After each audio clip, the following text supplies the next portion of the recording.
Senator, it's been estimated that it's going to cost upwards of $1 billion to get Mayport, Florida, nuclear ready to handle a carrier, one that would likely come from Norfolk. Now, do you think that it's a reasonable price tag to pay at this time when Norfolk is already equipped to handle it? Well, I think what we need to do is to do a thorough review of the Pentagon budget, to take a look at various programs that are already on the books, how they're getting paid for, are they the most efficient way for us to do things. Norfolk obviously is an extraordinary facility, and what I don't want is a lot of duplicative services.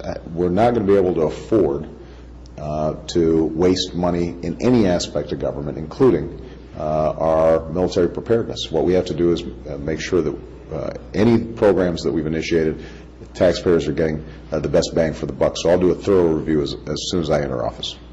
Senator, for the past 2.5 years, no community in Virginia or North Carolina has been willing to allow an outlying field to be built there. Now, that's something that the BRAC Commission has said was necessary for Oceana to remain the master jet base of the East Coast. So how do you sell it, or do you see Oceana remaining the master jet base of the East Coast? Well, I think that the BRAC Commission recommendations obviously are ones that I take seriously. You have people who, outside of immediate politics, are looking at this stuff carefully. Again, when it comes to whether it's Navy, Air Force, our ground forces, we're going to have to, I think, do a thorough evaluation. I've already committed to increasing our ground forces. There's going to have to be support and supplies for those additional ground forces. I'm committed to making sure that we maintain our technological edge over any possible adversary.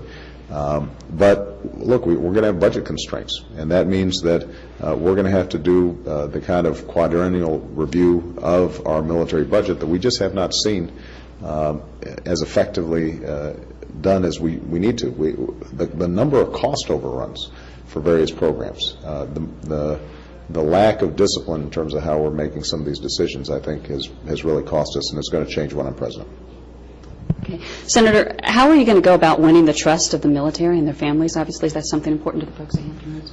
Well, if you take a look at my track record, I'm a member of Veterans Affairs in the United States Senate.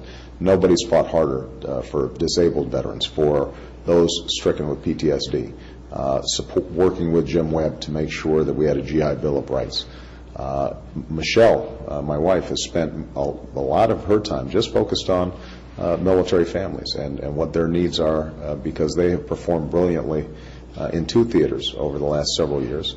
But they've carried that burden alone, and they haven't had the kind of support that they need. So I hope people will take a look at my track record and say, this is somebody who, as Commander-in-Chief, understands that the single most important ingredient in maintaining our military superiority and preparedness are our troops and how we treat them and the kinds of opportunities we give their families. That's going to be something that is at the top of my list when I'm President of the United States. Do I have time for one quick? You do. Thank you very much. Thanks a lot. Thank you.